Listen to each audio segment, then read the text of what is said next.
तमिलनाडु से। हाँ, हाल ही में एक बहुत ही दुखद, एक दर्दनाक खबर आई है। अभिनेता विजय, जो अब राजनीति में भी आ रहे हैं, उनकी एक रैली थी और उसमें भगदड़ मच गई, कई जानें चली गईं। तो आज हम इसी घटना पर थोड़ी गहराई से बात कर रहे हैं और इसके लिए जो हमारे पास स्रोत है वो शुभंकर मिश्रा के यूट्यूब चैनल पर एक वीडियो ट्रांसक्रिप्ट है। इस वीडियो में मतलब घटना का विश्लेषण तो है ही, पर कुछ बहुत गंभीर और चुभने वाले सवाल भी उठाए गए हैं। तो आज की हमारी ये जो चर्चा है ये इसी स्रोत के आसपास घूमेगी। हम ये समझने की कोशिश करेंगे कि भाई ये विश्लेषण क्या कहता है घटना के बारे में, लापरवाही के क्या आरोप है और जो आम लोगों की जिंदगी की कीमत है उस पर क्या टिप्पणी है, और ये जो हीरो पूजा वाली बात है हमारे समाज में उस पर क्या कहा गया है। हमारा मकसद सिर्फ जानकारी देना नहीं है, बल्कि इस स्रोत के नजरिए से उन चीजों पर सोचना है जो शायद पहली नजर में दिखती नहीं है। ठीक है, तो चलिए शुरू करते हैं। एक तरफ तो एक बड़े स्टार का पॉलिटिकल डेब्यू, जश्न का माहौल बनाने की एक कोशिश थी शायद, और दूसरी तरफ इतनी बड़ी एक मानवीय त्रासदी हो गई। तो ये घटना हुई तमिलनाडु में। जैसे मैंने कहा, अभिनेता विजय की रैली, नाम भी बड़ा सिंबॉलिक था, लेट देयर बी लाइट, रोशनी होने दो। पर विडंबना देखिए, हुआ बिल्कुल उल्टा। अंधेरा छा गया कई परिवारों में। इस इवेंट में भयंकर भगदड़ मची और जो आंकड़े सामने आए, जैसा इस ट्रांसक्रिप्ट में बताया गया है, वो सच में दिल दहला देते हैं। 40 मौतें। लेकिन जैसा स्रोत कहता है, ये सिर्फ एक नंबर नहीं है। ये विश्लेषण इसे बहुत मार्मिक ढंग से कहता है कि ये आंकड़े नहीं, चीखें हैं। उन 40 लोगों में 16 महिलाएं थीं, 10 बच्चे थे। 10 बच्चे, सोचिए जरा।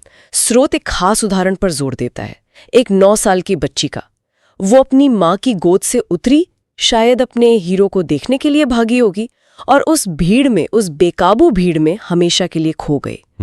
ये सिर्फ कहानी नहीं है, ये उस दिन की अफरा तफरी, उस अव्यवस्था का एक चेहरा है, बहुत दर्दनाक। हाँ, और ये जो आंकड़े और ये दर्दनाक कहानी आपने बताई ना, यहीं से ये स्रोत जो है वो सीधे सीधे लापरवाही और भारी अव्यवस्था के आरोपों पर आ जाता है। ये विश्लेषण साफ इशारा कर रहा है कि भाई ये सिर्फ कोई हादसा नहीं था, इसके पीछे गंभीर चूकें थी, भारी चूकें। देखिए, पुलिस ने जहां तक जानकारी है सिर्फ 10,000 लोगों की इजाजत दी थी, सिर्फ 10,000। लेकिन असल में हुआ क्या? उस मैदान में अंदाजा यह है कि 50 से 60 हजार लोग जमा हो गए थे। 50,000 से 60,000 मतलब 5 से 6 गुना ज्यादा लोग। अब कोई भी सोच सकता है कि इतनी बड़ी अनकंट्रोल्ड भीड़ को संभालना कितना मुश्किल, बल्कि नामुमकिन हो गया होगा। और यहीं पर फिर सवाल उठता है बेसिक सुविधाओं का। जैसा स्रोत बता रहा है, न तो भीड़ को कंट्रोल करने के लिए ठीक से बैरिकेडिंग थी, मजबूत बैरिकेडिंग थी, ना ही इतने सारे लोगों के लिए पीने के पानी का कोई सही इंतजाम था। गर्मी, उमस, हजारों लोग घंटों से खड़े हैं, पानी तक नहीं। और सबसे ज्यादा चिंता की बात, कोई इमरजेंसी हो जाए तो उससे निपटने के लिए जो मेडिकल टीम चाहिए, एम्बुलेंस चाहिए, वो भी वहां ना के बराबर थी। और इसमें एक चीज और है जिस पे स्रोत ध्यान दिलाता है, वो है अभिनेता विजय का कथित तौर पर 6 घंटे देरी से पहुंचना। ये 6 घंटे की देरी, इससे भीड़ और बेचैन हुई और बेकाबू हुई, धक्का मुक्की बढ़ी, और नतीजा हमारे सामने है। 6 घंटे, ये तो बहुत ज्यादा वक्त है। और जब इंतजाम पहले से ही ऐसे हों, नाकाफी हों, तो इतनी देरी तो स्थिति को और बिगाड़ देगी ही। बिल्कुल बिल्कुल। इसलिए स्रोत इसे सिर्फ एक हादसा या अनफॉर्चुनेट इंसिडेंट कहकर टालने को तैयार नहीं है, बल्कि जो वीडियो ट्रांसक्रिप्ट है उसमें तो और भी सख्त शब्द इस्तेमाल हुए हैं। इसे प्लान्ड लापरवाही कहा गया है, मतलब सोची समझी अनदेखी या यहां तक कि जानबूझकर मौत को दावत देना। ये बहुत ही गंभीर आरोप है। ये सीधे आयोजकों की नीयत पर सवाल उठाते हैं, उनकी जिम्मेदारी पर। और जहां तक पता चला है, आयोजकों के खिलाफ क्रिमिनल नेग्लिजेंस यानी आपराधिक लापरवाही के तहत FIR भी दर्ज हो गई है। स्रोत इसी सिलसिले में बेंगलुरु की एक और घटना का भी जिक्र करता है, जहां कुछ वक्त पहले ऐसा ही कुछ हुआ था, भगदड़ मची थी, जो ये दिखाता है कि शायद हम ऐसी त्रासदियों से सबक लेते ही नहीं हैं। ये वाकई में चौंकाता है कि इसे प्लान्ड लापरवाही कहा जा रहा है।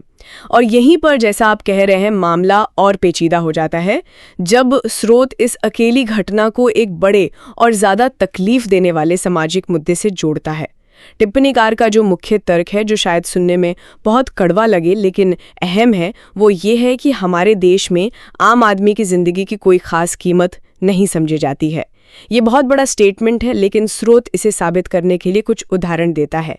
जैसे इस विश्लेषण में इशारा किया गया है कि भाई इतनी बड़ी त्रासदी हुई, 40 जानें चली गईं, लेकिन घटना के कुछ ही घंटों या दिनों बाद नेशनल लेवल पर मीडिया का, सोशल मीडिया का और शायद आम लोगों का भी ध्यान कहाँ चला गया? भारत पाकिस्तान के क्रिकेट मैच पर। देखिए, ऐसा नहीं है कि क्रिकेट देखना गलत है, बिल्कुल नहीं, लेकिन स्रोत ये सवाल उठा रहा है कि क्या 40 मौतों पर जो एक राष्ट्रीय शोक होना चाहिए था, जो गुस्सा, जो बहस होनी चाहिए थी, क्या वो हुई, या फिर ये भी बस एक बुरी खबर की तरह आई और चले गई? हाँ, ये तुलना वाकई सोचने पर मजबूर करती है और स्रोत इसी बात को आगे लेके जाता है। वो एक दुखद पैटर्न की तरफ इशारा करता है।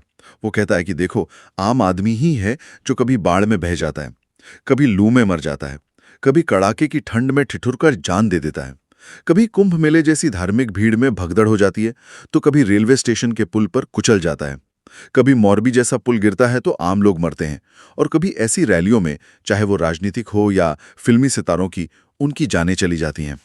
जबकि दूसरी तरफ स्रोत के मुताबिक जो पावर में हैं, नेता हैं, बड़े एक्टर्स हैं, मशहूर क्रिकेटर्स हैं, बड़े बिजनेसमैन हैं, उनके परिवार ज्यादातर सुरक्षित रहते हैं।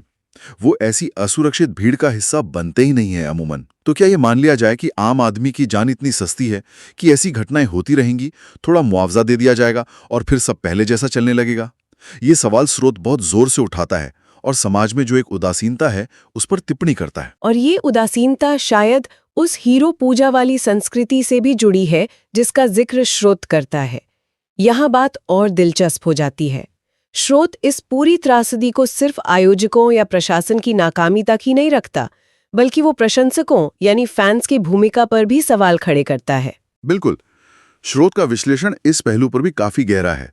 वो कहता है कि हमारे समाज में अक्सर ये देखने को मिलता है कि लोग अपने हीरो, चाहे वो फिल्म का स्टार हो, क्रिकेट का खिलाड़ी हो या कोई नेता हो, उसके प्रति इतने अंधे हो जाते हैं भक्ति में कि उसकी हर गलती को नजरअंदाज कर देते हैं। अगर हीरो से कोई चूक हो जाए, कोई लापरवाही हो जाए, तो फैंस ही सबसे पहले ढाल बनकर खड़े हो जाते हैं, तर्क देने लगते हैं, उसे सही ठहराने की कोशिश करते हैं।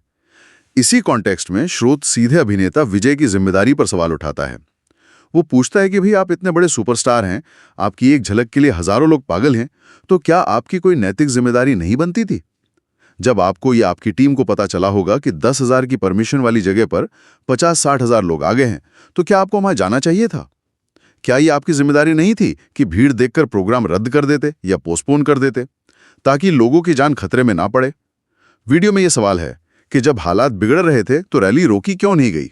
क्या स्टारडम इतना बड़ा हो गया कि इंसानी जिंदगी छोटी लगने लगी? और पुलिस का क्या रोल रहा इसमें? अक्सर पुलिस पर भी सवाल उठते हैं ऐसे मामलों में। हाँ, और स्रोत इस पर भी टिप्पणी करता है। उसके अनुसार पुलिस अक्सर ऐसे हाई प्रोफाइल मामलों में थोड़ी बेबस सी दिखती है, खासकर जब मामला किसी बड़े नेता या बहुत पॉपुलर एक्टर से जुड़ा हो।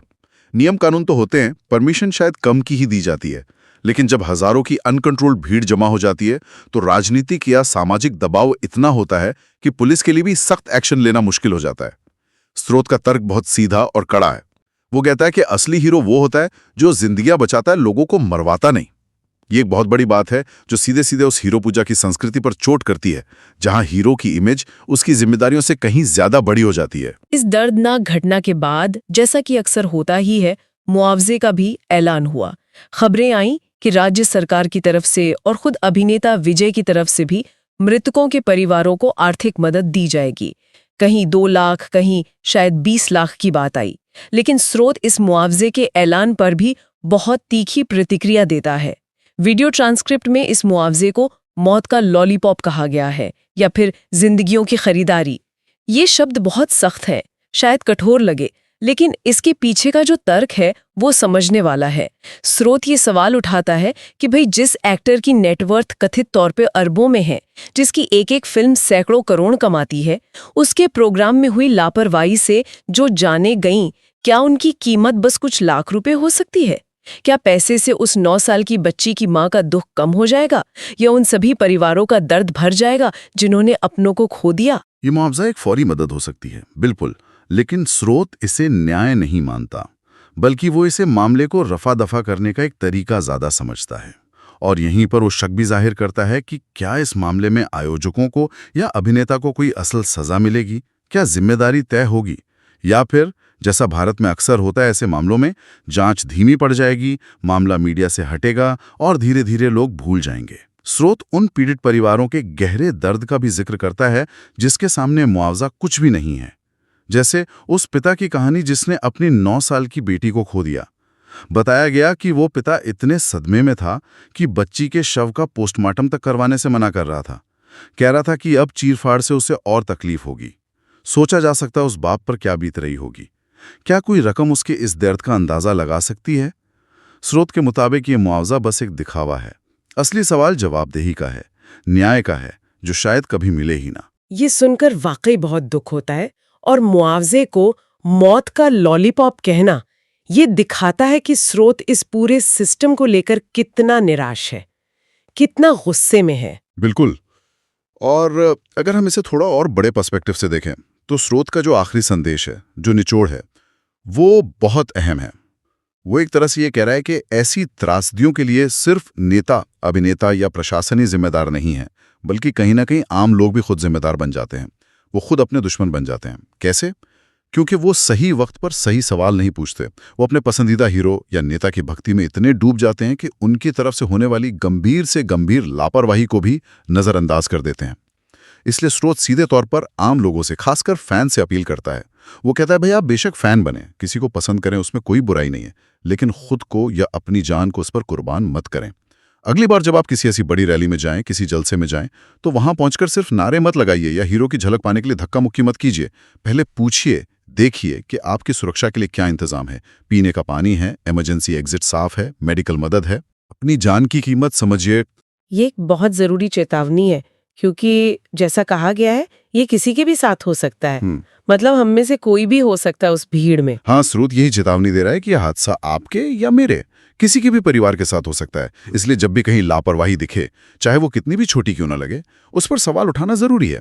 और जब ऐसी बड़ी घटना हो जाए तो जिम्मेदारों के लिए सजा की मांग करना भी उतना ही जरूरी है। सिर्फ इसे अनफॉर्चुनेट इंसिडेंट यानी एक दुर्भाग्यपूर्ण घटना कहकर पल्ला नहीं झाड़ा जा सकता। जिम्मेदारी तय होनी ही चाहिए ताकि आगे ऐसी त्रासदियों को रोका जा सके। स्रोत का संदेश साफ है, जागरूक बनिए, सवाल पूछिए और अपनी जिंदगी को सबसे ऊपर रखिए। तो आज हमने तमिलनाडु में हुई इस बेहद दुखद रैली त्रासदी पर शुभंकर मिश्रा के YouTube वीडियो ट्रांसक्रिप्ट के आधार पर एक काफी विस्तृत चर्चा की। हमने देखा कि कैसे ये विश्लेषण इस घटना को सिर्फ एक हादसा मानने से इनकार करता है और इसे गंभीर लापरवाही, यहाँ तक कि प्लान्ड लापरवाही का नतीजा बताता है। मुख्य बातें जो निकल कर आई वो है आयोजकों और शायद स्टार की तरफ से हुई कथित लापरवाही, भीड़ प्रबंधन की पूरी नाकामी, आम लोगों की जान की कीमत को लेकर समाज में जो एक तरह की उदासीनता दिखती है, वो हमारे यहाँ की जो हीरो पूजा संस्कृति है उसके क्या खतरे हो सकते हैं, और सबसे बड़ा सवाल जवाबदेही का अभाव और न्याय की जो धूमिल होती उम्मीद है। स्रोत का जो सेंट्रल आइडिया है वो यही है कि ऐसी त्रासदियां शायद बार बार होती रहेंगी जब तक कि आम लोग खुद अपनी सुरक्षा को लेकर ज्यादा जागरूक, ज्यादा मुखर नहीं होते और लापरवाही के लिए जिम्मेदारों से सख्त सवाल पूछकर उन्हें कटघरे में खड़ा नहीं करते। विश्लेषण एक बहुत जरूरी और शायद थोड़ा असहज करने वाला सवाल हमारे सामने छोड़ जाता है। क्या किसी सितारे, किसी नेता या किसी भी तथाकथित हीरो के प्रति हमारी दीवानगी, हमारा जुनून इस हद तक बढ़ सकता है कि हम एक अनियंत्रित खतरनाक भीड़ में अपनी और दूसरों की जान की परवाह करना ही छोड़ दें?